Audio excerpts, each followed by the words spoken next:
industria sola, da media vuelta, danza kuduro, no te canses ahora, que tú solo empiezas, mueve la cabeza, danza kuduro, la mano arriba, la mano arriba, la mano arriba, la mano arriba, no te canses ahora, que tú solo empiezas, mueve la cabeza, danza kuduro.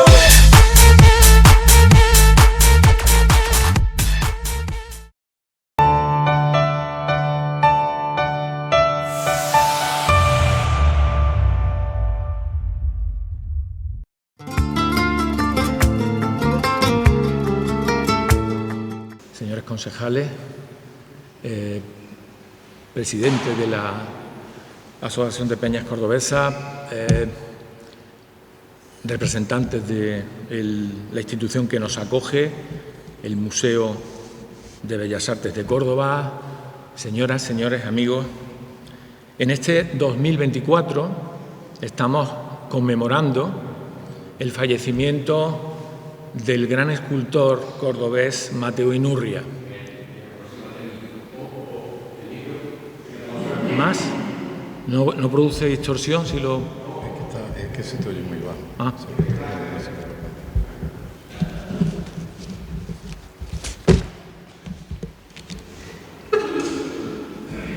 Bien, ¿ahora se oye mejor? Bien, perdón. Decía que conmemoramos en este 2024 el centenario del fallecimiento del gran escultor cordobés Mateo Inurria, un autor que se dedicó a lo largo de su vida a múltiples ocupaciones profesionales, como veremos, pero la que nos concita es precisamente su faceta de escultor, que no fue la única, y en cada una de ellas, como veremos, pues desplegó una actividad ciertamente meritoria y loable, tanto desde el punto de vista pues, de los logros alcanzados como de las intenciones que como ciudadano perseguía. Y, tristemente, su biografía, con esa temprana muerte a los 57 años de edad, murió de manera ciertamente prematura, pues el destino nos privó de ese periodo de la vida de todo creador plástico que son los últimos años, donde después de transitar en un combate continuo con la plástica, los autores suelen hacer las mejores obras de toda su producción. Y la muerte prematura de Mateo Inurria, ciertamente en esa fecha tan temprana, con solo 57 años, pues nos dejó truncada una progresión que ciertamente ignoramos qué niveles pudiera haber alcanzado, porque precisamente en estos últimos años de su vida es cuando estaba consiguiendo sus mejores logros como escultor.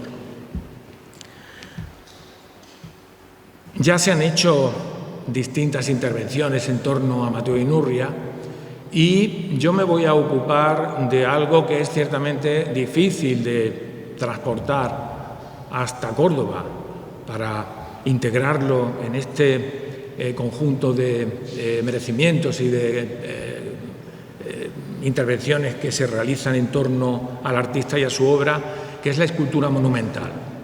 La escultura monumental, por su propio sentido, por su propia idiosincrasia, es difícil de transportar, no imposible, porque aquí tenemos en Córdoba mismo el ejemplo del monumento al Gran Capitán, que sufrió pues, un desplazamiento y una reubicación a lo largo del tiempo. Igual circunstancia aconteció con otras esculturas que tendremos ocasión de comentar, de Mateo Inurria, el monumento a Lope de Vega en Madrid, que la ubicación que tiene en la actualidad es la tercera a que se sometió el monumento. Ahora veremos cómo fue también cambiando de ubicación. La escultura a fines del XIX, a lo largo casi de todo el siglo XIX y también en gran parte del siglo XX, pues va a tener una importante representatividad urbana. Y dentro de esta escultura, la conmemorativa va a jugar una importante función a este respecto. De alguna manera, la imagen representativa de la ciudad queda significada a través de sus monumentos.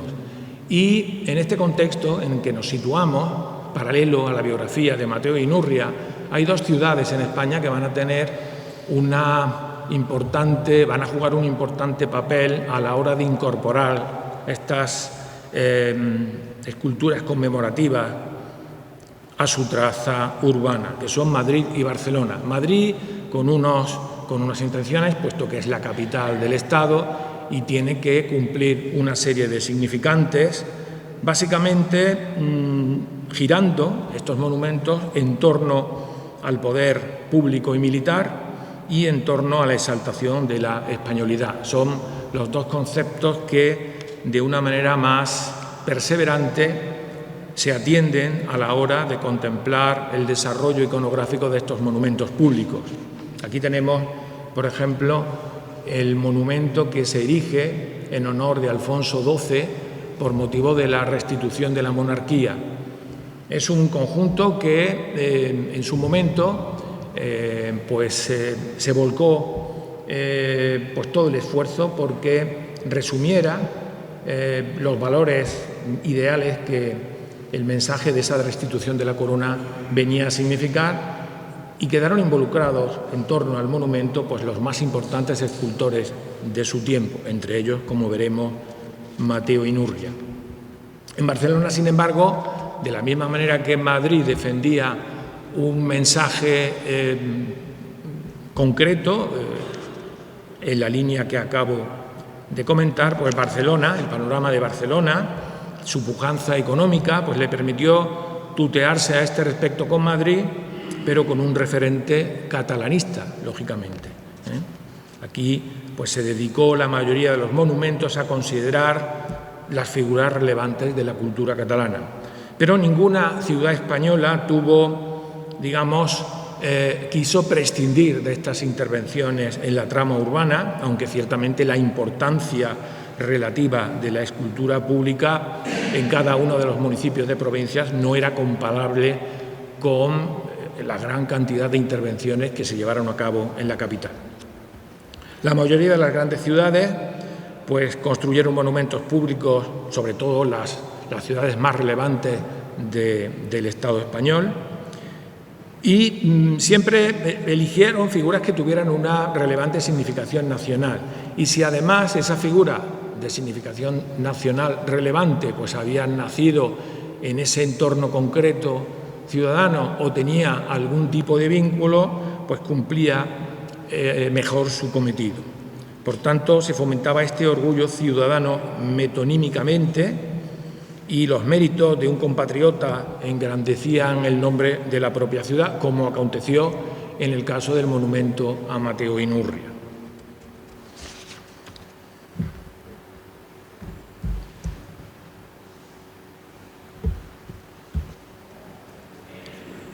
Una de las primeras intervenciones que Mateo Inurria realiza en relación con este perfil de intervenciones, con los monumentos públicos, fue realizada esta maqueta, no llegó a configurarse como tal monumento, y la maqueta se conserva aquí en el Museo de Bellas Artes de Córdoba. Era un monumento dedicado a la memoria de Isaac Peral, el célebre inventor del submarino. Isaac Peral estuvo en Córdoba en el año 1890, falleció en el año 1895 y se cree que con motivo del fallecimiento de Isaac Peral debió de concebir ya un Mateo Inurria joven, recién acabados sus estudios, becados por la Diputación Provincial. Había tenido una beca durante prácticamente toda su etapa formativa en Madrid. Gracias a la beca de la Diputación, esa bolsa de estudios le permitió formarse en la Escuela Especial de Pintura, Escultura y Grabado de Madrid, consiguiendo importantes calificaciones y digamos que haciéndose merecedor de una justa fama como joven intérprete de la plástica. En este primer proyecto hay una serie de figuras alegóricas en la base y en la parte superior un ave en vuelo o iniciando el vuelo, que significa pues el despegue del ingenio. Ya desde fechas tempranas podemos vislumbrar cómo Mateu i Núrria se sitúa en un concepto en relación con esta tipología de intervenciones urbanas, con el monumento público, pues intentando ceñirse a lo estrictamente necesario. Él es muy crítico con los monumentos públicos grandilocuentes, poblados de gran número de figuras, y él ciertamente utiliza un término para referirse a estos monumentos que me ha llamado la atención, aconfitados. Aconfitados quiere decir con mucha rocalla, con muchos elementos decorativos, pero que esos elementos decorativos precisamente enmascaran lo esencial que debe de transmitir el monumento y que Mateu i Núrria siempre lo tuvo muy presente a la hora de concebir este tipo de concepciones monumentales. Desde tempranas fechas, Mateu i Núrria va a alcanzar reconocimientos en sus distintas intervenciones, en sus distintas participaciones en las sucesivas exposiciones nacionales de Bellas Artes. Concurre en primer lugar en el año 1890, en la edición de 1890, presentando Un náufrago, una obra que se encuentra en este momento entre los fondos de la Diputación Provincial y que fue merecedora de críticas porque el jurado llegó a pensar que era tal el virtuosismo que Mateu i Núrria había considerado a la hora de modelar la figura que el jurado pensó que había sido un vaciado tomado del natural. Algo parecido a lo que Rodin sufrió también por cuenta de las nacionales francesas tiempo atrás, ¿no? O sea, ese mismo recelo del jurado, fundamentado en el exceso de virtuosismo de Mateu i Núrria, pues fue paralelo al que suscitó Rodin en su época, también en relación con la Edad de Bronce, con otra escultura memorable de este genial escultor francés.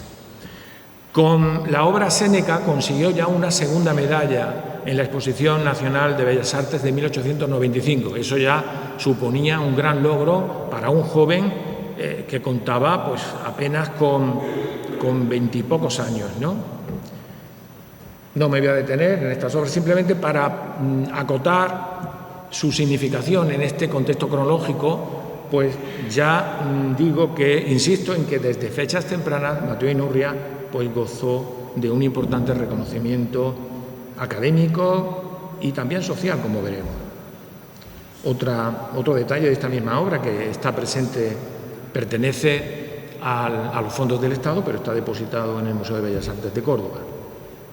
Y por fin, en el año 1899, antes del declinar del siglo, consigue la ansiada primera medalla con esta magnífica obra, La mina de carbón, que pues está dentro de este contexto de denuncia social que triunfa a finales de siglo y que emparenta la obra pues con el naturalismo que prima en estas décadas del declinar del siglo XIX. Una obra ciertamente que denota las capacidades de un joven artífice de la escultura y que lo sitúa ya pues en un estatus de reconocimiento desde la propia Academia de Bellas Artes de San Fernando y desde pues los propios concursos nacionales de Bellas Artes.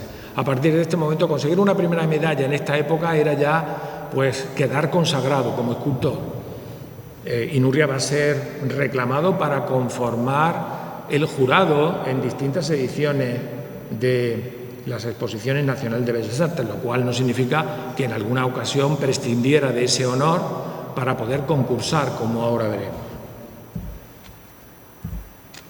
Bueno, nos situamos en la primera obra ya que sí que tiene presencia en Madrid y que se relaciona directamente con este concepto del monumento público que estamos considerando, que es el monumento a Lope de Vega. En el año 1902, pues, después de haber conseguido esta primera medalla en el año 1899 y después de haber conseguido también unas críticas muy favorables en la Exposición Nacional de 1901, donde presenta una serie de bustos, una serie de retratos. Uno de ellos lo tenemos aquí en la exposición temporal que se dedica en el Museo de Bellas Artes a la memoria de Mateo Inurria, que es el retrato del médico Antonio Terroba. Esa fue una de las que presentó en esta edición de las Exposiciones Nacionales de 1901 y el jurado no le concedió premio alguno, seguramente por su juventud y porque había sido ya condecorado 2 años antes y parecía no ser muy razonable volver a premiar a un mismo autor, pero tomó buena cuenta de sus capacidades y en el año 1902 le va a encargar este monumento a Lope de Vega, porque la ciudad de Madrid, claro, no podía dejar de tener un monumento de gran significación para uno de los grandes artífices de la literatura del siglo de oro. Fue el Ayuntamiento de Madrid el que le encarga este monumento, que realiza Mateo Inurria ya pues con una solvencia extrema, y en él podemos apreciar, aquí vemos las distintas ubicaciones que tuvo el monumento. Ya os digo que en principio se colocó en la glorieta de San Bernardo, de la glorieta de San Bernardo se cambió a la Plaza del Cisne y de la Plaza del Cisne a la Plaza de la Encarnación en Madrid. Ha tenido esas 3 reubicaciones del monumento. Por eso os digo que hablar de que el monumento público es inamovible, pues tenemos ejemplos que no confirman precisamente ese aserto, ¿no? Aunque ciertamente el volumen y la complejidad que implica su movilidad pues desaconsejan ese movimiento, ¿no? Bueno, pues este conjunto vemos que ya Mateo Inurria parece irse alejando de ese naturalismo tan detallista con que había concebido sus obras anteriores. Huelga poner otras porque nos vamos a centrar únicamente en sus monumentos públicos. Y aquí podemos ver ya cómo va simplificando, cómo ese factor tan consustancial a la evolución de su arte aparece a estar reconocible en estas intervenciones pues, del año 1902. Fijaos cómo hay ya un esfumato que difumina por completo los rasgos, creando pues ese estilo tan característico y tan singular con el paso de los años dentro de la producción de Inurria. El ingenio de la literatura pues es representado con una pluma en la mano derecha y con como corrigiendo un texto para significar pues la extrema versatilidad que tenía para distintos géneros y lo fecundo de su producción. El siguiente monumento en el que interviene, que es el mismo que hemos tenido ocasión de ver en un primer plano en las primeras de las imágenes, es el monumento a Alfonso XII en el Parque del Retiro madrileño. Un monumento que, como digo, se construyó con gran esfuerzo, se inicia en el año 1901 y se inaugura en el año 1922, o sea, se dilató en el tiempo pues por bastantes años, porque realmente el monumento es de un gran tamaño e involucra nada menos que a 23 escultores, los más importantes escultores. El único que se negó a participar fue Agustín Querol, porque la propuesta que él había planteado pues fue ninguneada y digamos que como represalia pues se negó. Lo invitaron a participar, no obstante, ¿no? Pero él no consideró oportuno, después del desagravio que él pensaba que había sufrido su obra, pues participar junto a estos otros tantos 23 meritorios escultores que conformaron pues un repertorio iconográfico de una enorme complejidad. Pues las artes, la industria, la agricultura, las ciencias, la paz, la libertad, el progreso. Había grupos escultóricos que se le encomendaron a cada uno de estos escultores: Joaquín Bilbao, Josep Clarà, Josep Alcoberro, Manuel Fuxà, Josep Montserrat, Blay, Trilles, Culot Valera también intervino en el monumento, en fin. Hubo una participación masiva de los más relevantes escultores de la época. A Mateo Inurria se le encomendó el grupo de la Marina, que ciertamente aquí aparece, hemos visto una visión del monumento recayente hacia el estanque del Retiro. El monumento de Mateo Inurria está en la cara opuesta, la que ahí recae hacia la zona boscosa. Y es de estos dos que aparecen en las bases de estos grandes arranques de las columnatas, el de la izquierda, el que está pues debajo de esa pilastra inicial, ¿no? En este monumento él representa a la Marina de Guerra y a la Marina Civil, las dos fórmulas de la Marina y cada uno con sus elementos representativos correspondientes. También en esta obra se denota ya la evolución importante que está sufriendo pues el concepto escultórico de Mateo Inurria. Ya desestima el detalle minucioso, entrar pues a trabajar con virtuosismo pues los elementos distintivos de la superficie, y concibe la escultura pues confiriendo la mayor importancia a los distintos planos. Son los distintos planos constitutivos y la inflexión que la luz produce sobre esos planos constitutivos los que definen la forma. Aquí tenéis también un primer plano del rostro. Estos son pues también composiciones de apoyo que forman parte también de los fondos del Museo de Bellas Artes de Córdoba. Aquí podéis ver cómo se ha geometrizado la estructura del rostro y cómo se va alejando Mateo Inurria pues de esa factura minuciosa y detallista que había caracterizado sus primeros trabajos en la búsqueda ya de un lenguaje propio de gran expresividad formal. Otra obra también de una enorme significación dentro de la producción monumental de Mateo Inurria es el monumento a Enrique Pestalozzi.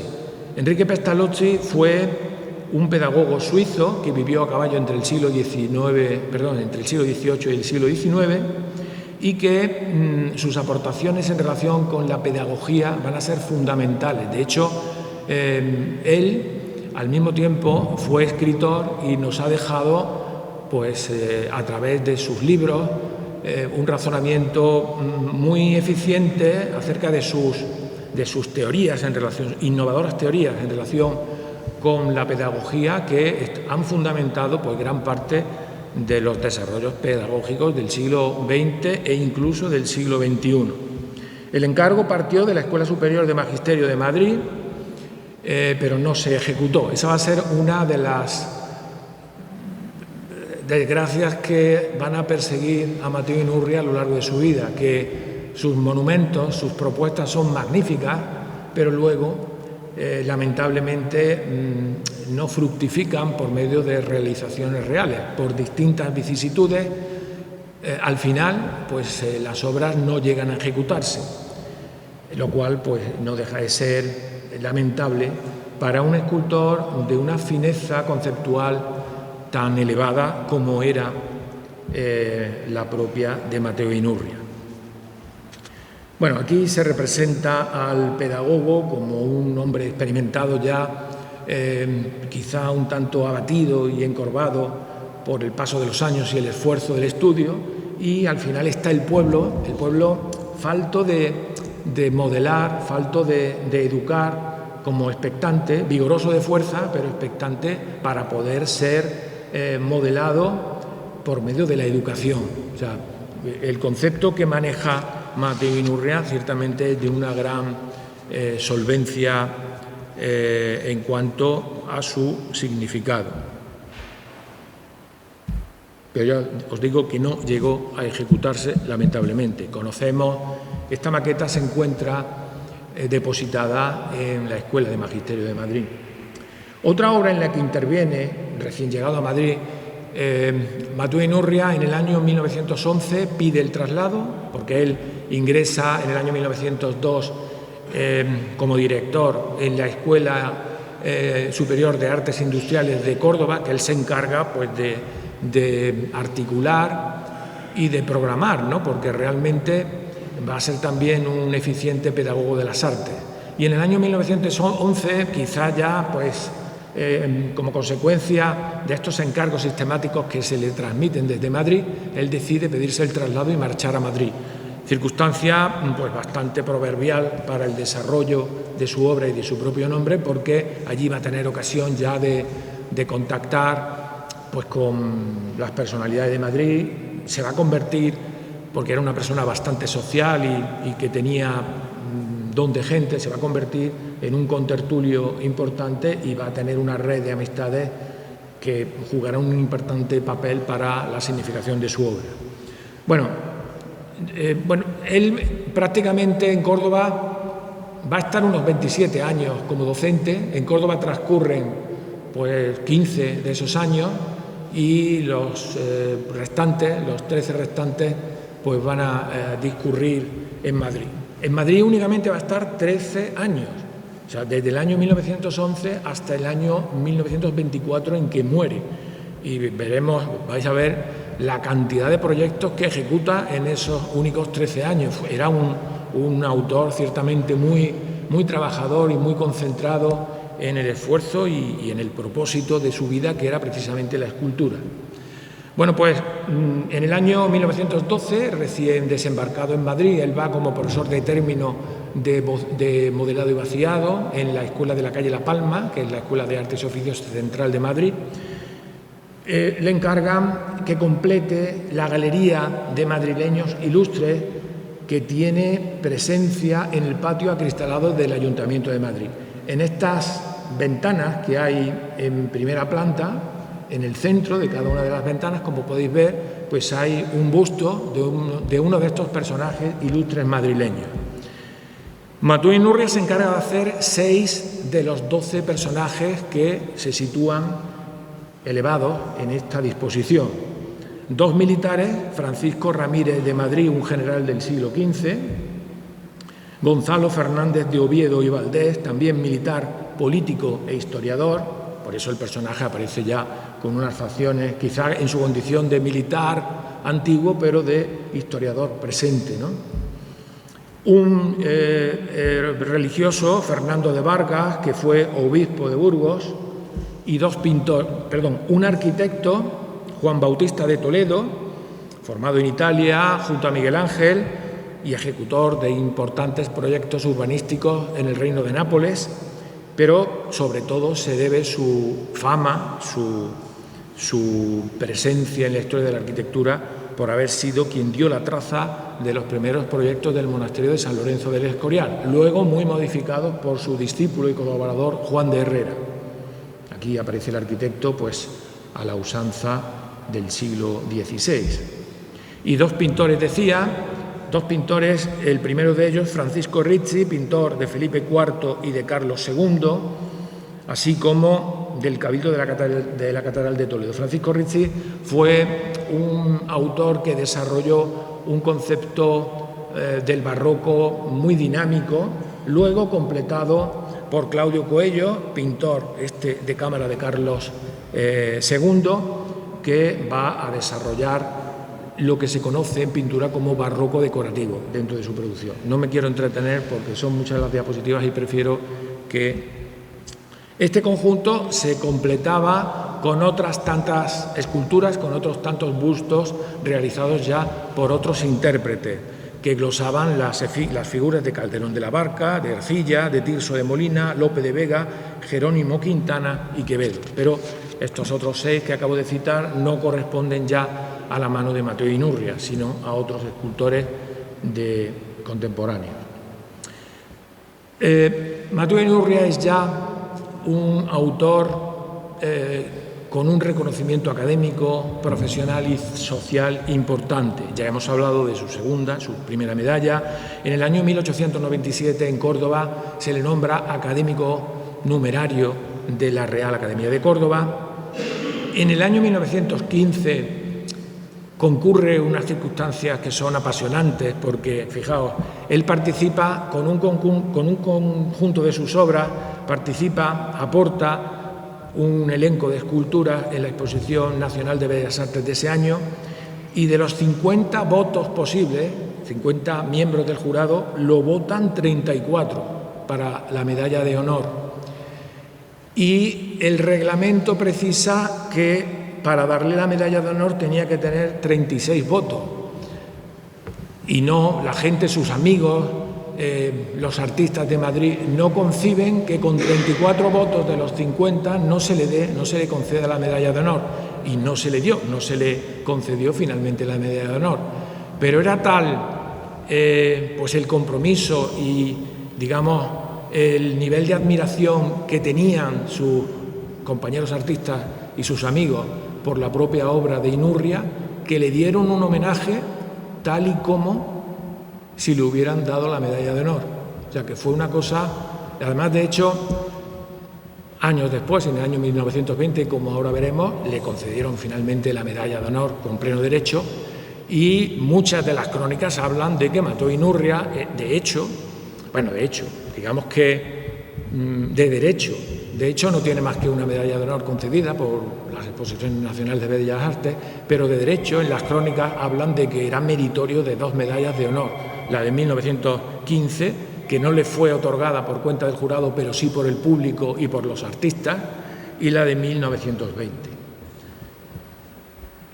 Bien, aquí aparece con su célebre obra Ídolo Eterno, bueno, en pequeño formato. Ya sabéis que la escultura se modela a un formato y luego por el método de sacado de puntos ya se trasvasa al formato definitivo, ¿no?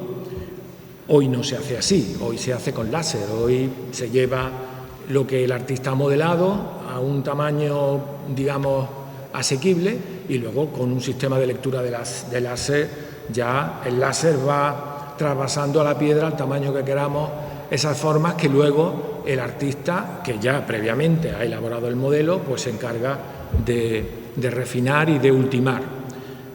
Bueno, es un método que al fin y al cabo siempre ha sido así. La escultura en piedra siempre pensamos que se labra de forma directa, y eso únicamente lo hacía Miguel Ángel. Miguel Ángel sí labraba la piedra de manera directa en muchas de sus obras, pero la gran parte de los escultores, la totalidad de los escultores, utilizan el método de sacado de puntos, que es el legítimo.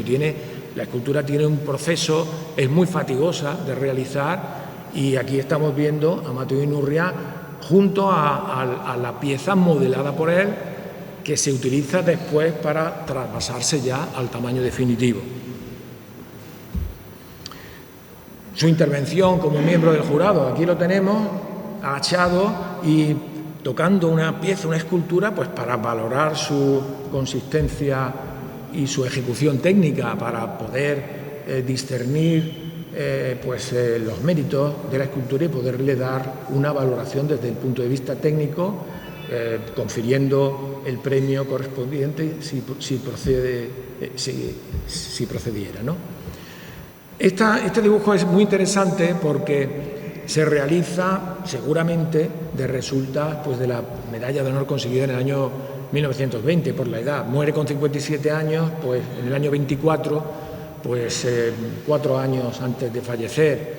Y fijaos el peso de la medalla de honor, lo que ha tenido que sufrir con ese primer intento fallido del año 1915, no ratificado finalmente por el jurado, pero sí por el público y por los artistas, y luego finalmente en el año 1920 que fue premiada, sobre todo su obra forma, pero el conjunto de su producción. En esta edición de 1920 es cuando él presenta también el monumento al Gran Capitán, el monumento en yeso, antes de trasvasarlo a bronce.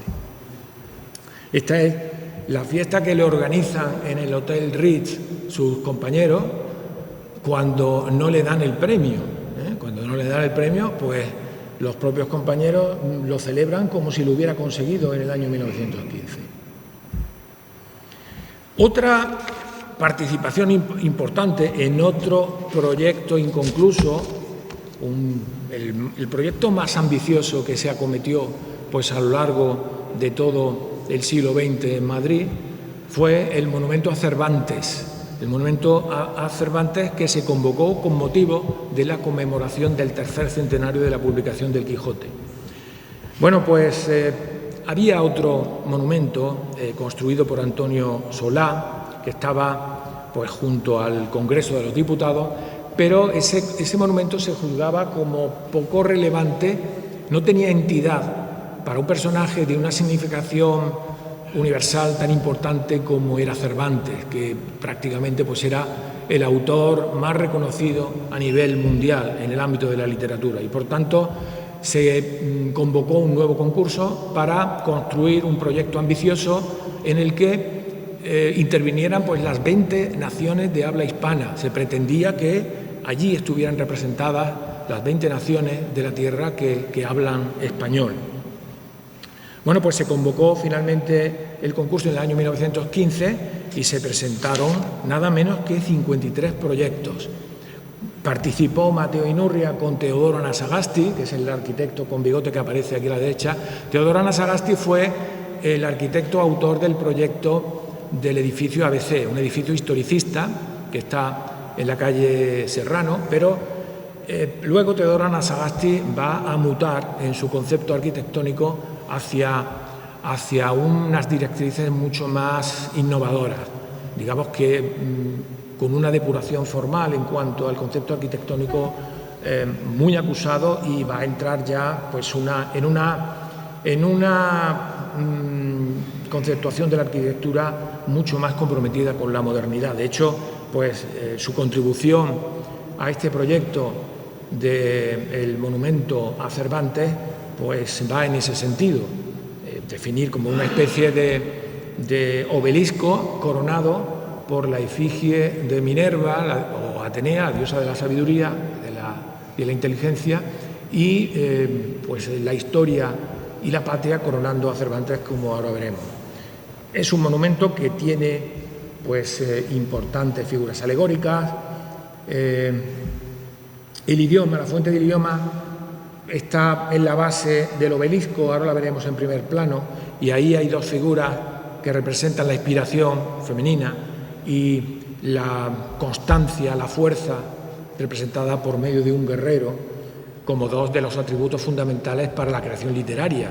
Hay que tener inspiración, pero también hay que tener continuidad, fuerza, resistencia, constancia, ¿no? Y eso aparece representado en esa fuente del idioma. Aquí tiene una presencia importante el agua como material expresivo y también las esculturas. Quizá más importantes sean las esculturas, por supuesto, por su significación, que la propia arquitectura esbozada por el genial arquitecto Teodoro Anasagasti. En el arranque del obelisco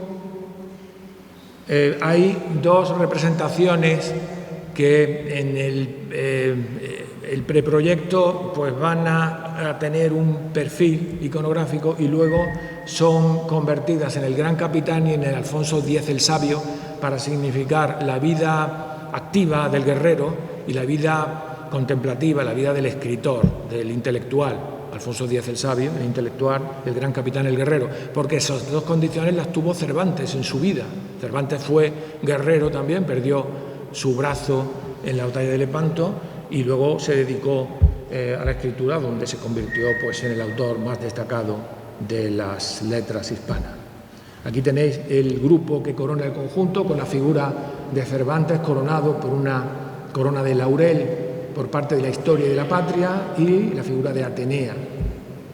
Esta es la maqueta del Gran Capitán, la maqueta de Alfonso X el Sabio, la fuente del idioma, con la figura de la inspiración y la templanza, la constancia, la fuerza y la perseverancia, como decía, que luego ahora veremos, porque en la fase de concurso, después de superar la fase de los anteproyectos, al final fueron seleccionados 3, el que obtuvo mayor número de votos, de 17 votos obtuvo 15 votos el proyecto de Teodoro Anasagasti y de Mateo Inurria, fue el ganador a todas luces, pero sin embargo el jurado vio que era imposible construir un proyecto de semejante envergadura y al final lo que hicieron fue designar el que quedó en segundo lugar para su construcción definitiva, el de Culot Valera, que era pues más asequible. Hubo también importantes críticas, parece ser que los artistas no estaban de acuerdo y que hubo ahí algún tejemaneje de tipo pues institucional, no se sabe bien, pero el sector artístico no se mostró complacido con el dictamen final del concurso. También había 4 representaciones de los continentes. Esta es la representación de África, América, con un bisonte y un indio americano sobre él. Y ahí tenéis también en la parte superior la representación del continente indio, un elefante coronado por una dama. A la derecha se obligó a cada uno de los participantes, a cada uno de los equipos participantes, a terminar en un plazo estipulado en 4 o 5 meses una de las obras a tamaño real, pues el tamaño real que iban a tener en la resolución definitiva. Y Mateo Inurria ejecutó la figura que aparece a la derecha, que es la que se iba a disponer en la Fuente de la Gracia, que aparecía con un velo que hablaba de la inspiración. Mateo Inurria la transforma en la belleza. Bueno, el monumento al Gran Capitán, ya sabéis que va a sufrir también pues distintas consideraciones a lo largo del tiempo. Por parte de Mateo Inurria ya hay un busto del Gran Capitán del año 1884 que se encuentra hoy día en el Alcázar de los Reyes Cristianos, un primer proyecto de monumento al Gran Capitán del año 1899, un segundo proyecto que es este que estamos viendo aquí del año 1909 y luego ya el tercer proyecto de 1915 que finalmente se ejecuta y se termina en el año 1923 con su disposición definitiva en la avenida del Gran Capitán, porque luego en el año 27 es cuando se reubica en la Plaza de las Tendillas. ¿Por qué dispongo el monumento al Gran Capitán? Bueno, el monumento al Gran Capitán no está en Madrid, pero fue ejecutado en Madrid, en el estudio que tenía Mateo Inurria en la Glorieta de Quevedo.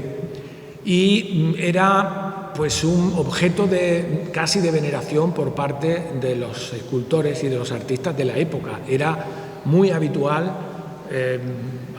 ir a ver el monumento en el estudio de Mateo Inurria, donde a lo largo de los años y con gran esfuerzo, desde el año 15 hasta el año 20, en que prácticamente termina el yeso, pues estuvo elaborando pausada y fatigosamente este genial conjunto.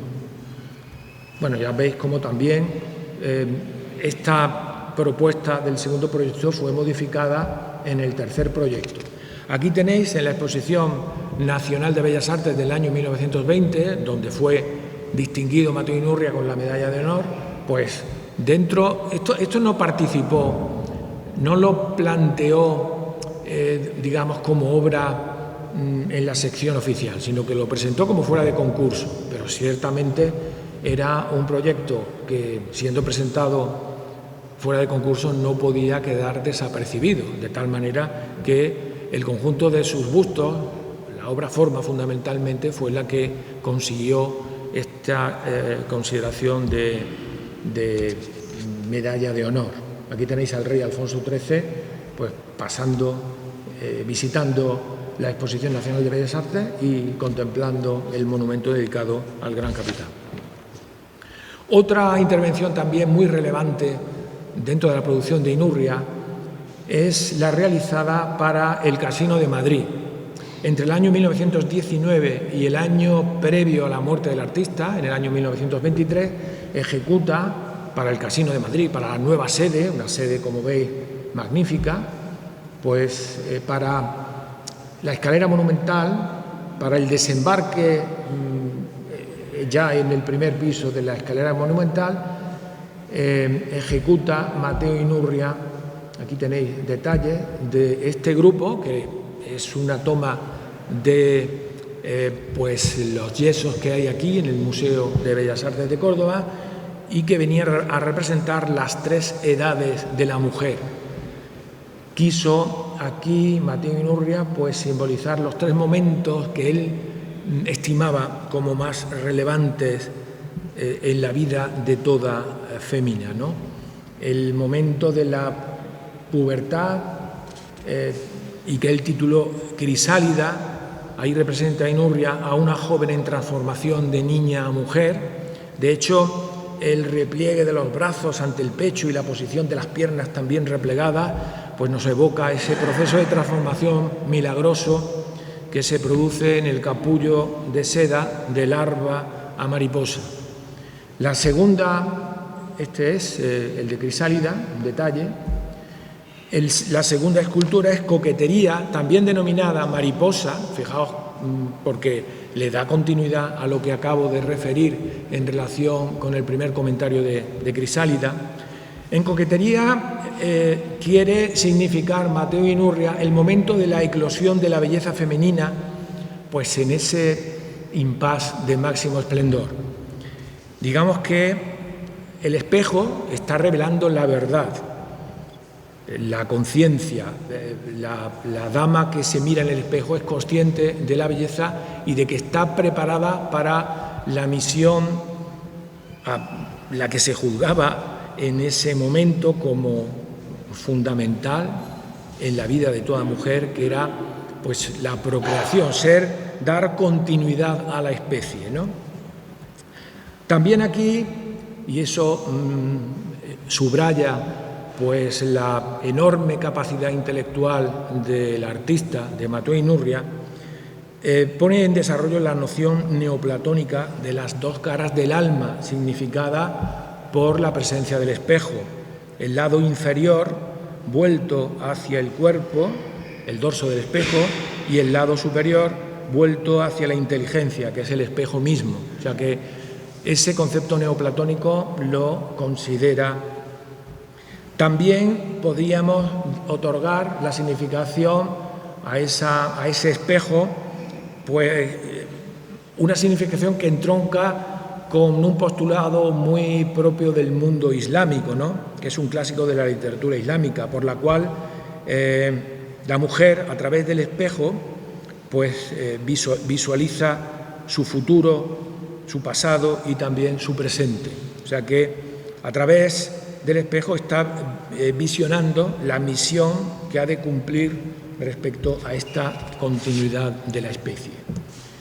Y bueno, este es el dorso de la escultura para que comprobemos cómo Mateo Inurria pues era minucioso en su trabajo hasta el límite, hasta los extremos. Y la tercera escultura es la Flor de Granado, que dedica a una mujer gestante, una mujer en gestación. Esta escultura representa la maternidad en proceso de gestación, la idea de la mujer gestante, que viene a estar representada por una granada entreabierta que sustenta en su mano derecha, que está pues coronando la cabeza. El fruto simboliza la fecundidad maternal, la granada se abre y deja salir 100 hijos, y pues esa disposición que adopta la figura de extrema concentración, cerrados sus ojos y coronada su cabeza con su propia mano, que porta precisamente el fruto simbólico de sus entrañas, lo hace pues en un arrebato de ensimismamiento en torno a su propio cuerpo, al sentir dentro de sí el nuevo ser que acoge. Por eso es una representación simbólica de la gestación maternal.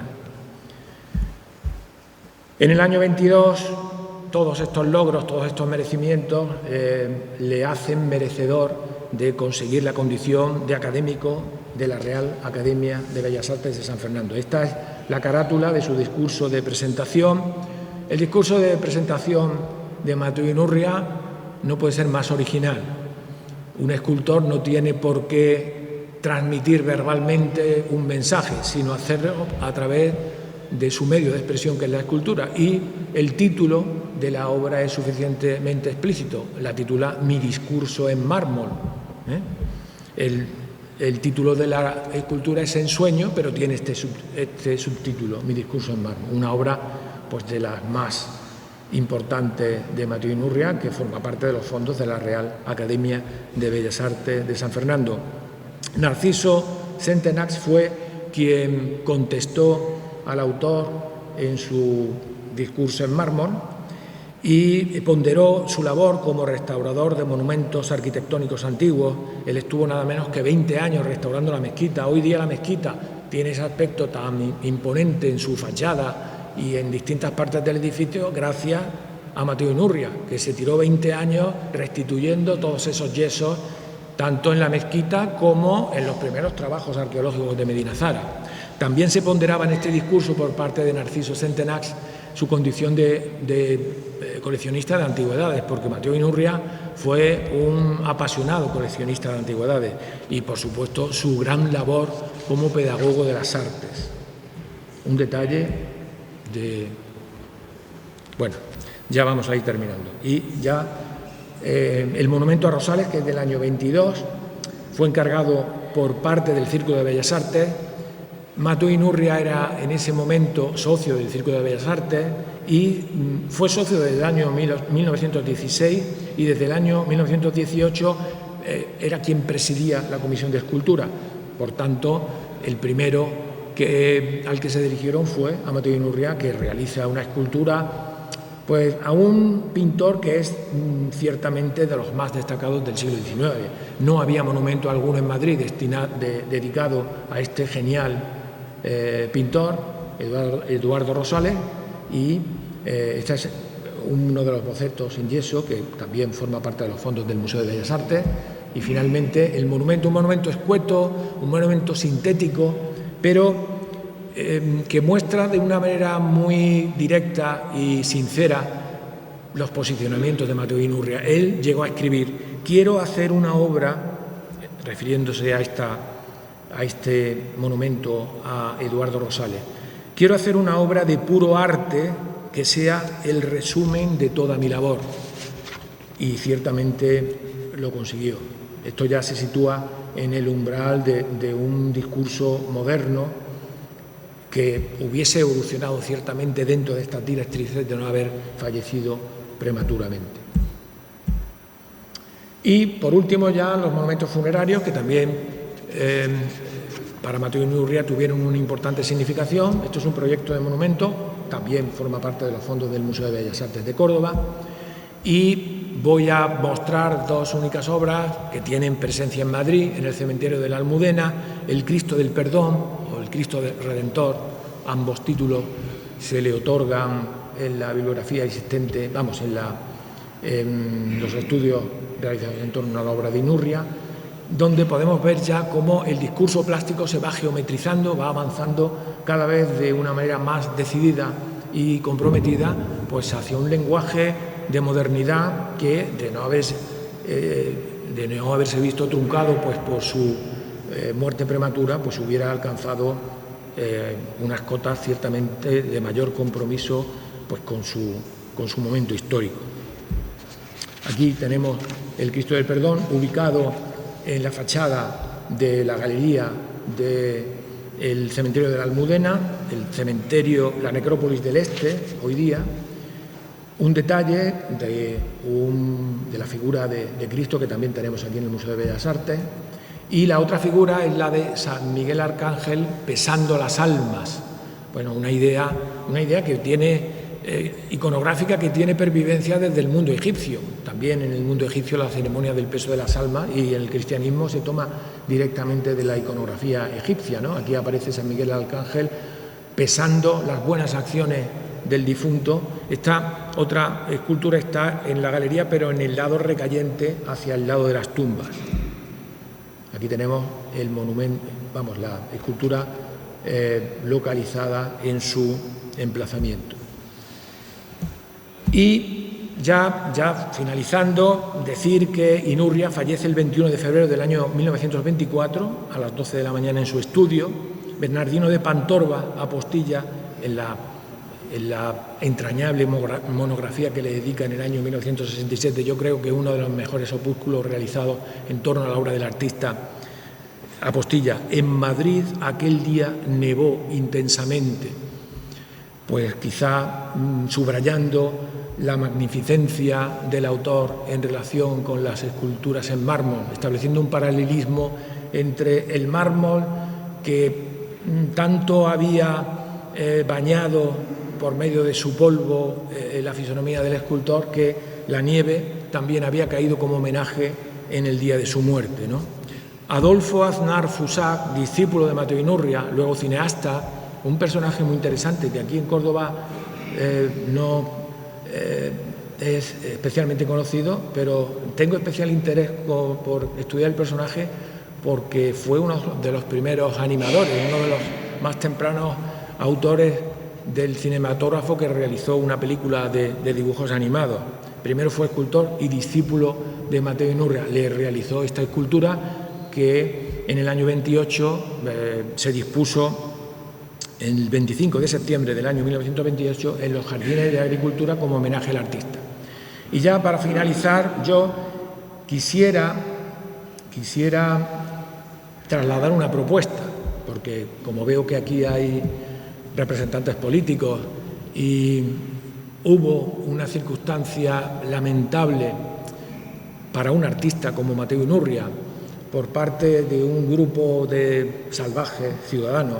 Bueno, en ese momento histórico ciertamente todo está justificado, pero nada justifica el destrozo de un monumento de semejante porte a este que tenemos en imagen. Es el monumento a Barroso, que fue construido en los Jardines de Agricultura, muy cerca de donde está este otro monumento de Fusac dedicado a Mateo Inurria, y que sufrió un destrozo. Bueno, tuvieron que desmontarlo por completo porque una horda en el año 19, estaba reciente la revolución del 18, la revolución de octubre rusa, pues una horda, digamos, reivindicando mejoras salariales y con ciertas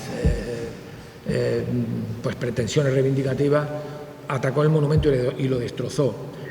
Inurria ciertamente se llevó un disgusto extremo. Del monumento creo que se pueden localizar esas figuras en formato mediano que yo propongo que deberían de restituirse, quizá no en torno a la figura de Barroso, pero sí en torno a la figura de Inurria, en torno a la figura de Fusac, de su discípulo. Restituir, porque hoy día utilizando, creo que tengo localizadas las esculturas ejecutadas por Mateo Inurria, por el método de sagrado de puntos, por el sistema de láser se pueden ejecutar, y no estaría de más que con motivo de esta conmemoración del centenario se dispusieran estas figuras alegóricas representativas de la industria, del comercio, de las artes y de la agricultura en torno a la figura de Mateo Inurria, porque Mateo Inurria ciertamente asumió en su personalidad, en su persona, pues todo este tipo de aspiraciones. Y él era un convencido de que mediante la enseñanza se puede contribuir a la mejora del individuo y de la sociedad económica, industrial y artísticamente.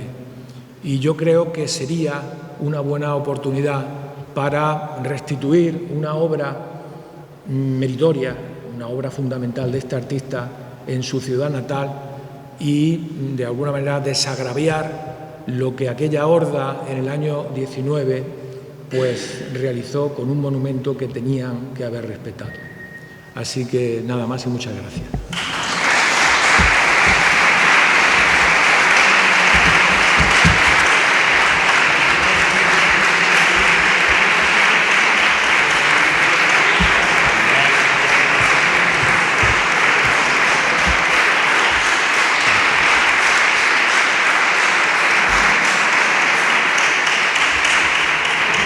Siempre, como yo digo, después de una conferencia de este tipo, lo que uno tiene que hacer es hablar poco. Primero agradecerte, Miguel, por estar aquí, por darnos esta conferencia tan maravillosa, y que una conferencia cultural que acabe con una reivindicación mucho mejor. Yo siempre estoy de acuerdo en eso, hay que aprovechar las oportunidades y hay que tirar de ello. Agradecer a Gabriel, Antonio, Alicia, gracias por estar aquí, a José Vallarte por darnos el sitio. Y lo que esperamos, Miguel, es una segunda oportunidad para que nos dé una charla más larga, para que podamos preguntarte más cosas. Yo te escuché una vez hablar de Miguel del Moral, que me encantó, o sea que espero que tengamos oportunidad de tenerte con nosotros una próxima oportunidad. Y ahora te vamos a dar un regalo, un detalle nuestro, que viene muy bien envuelto. Simplemente es para que tengas un recuerdo de la Federación de Peñas y de las Peñas de Gol. Muy bien, pues muchas gracias.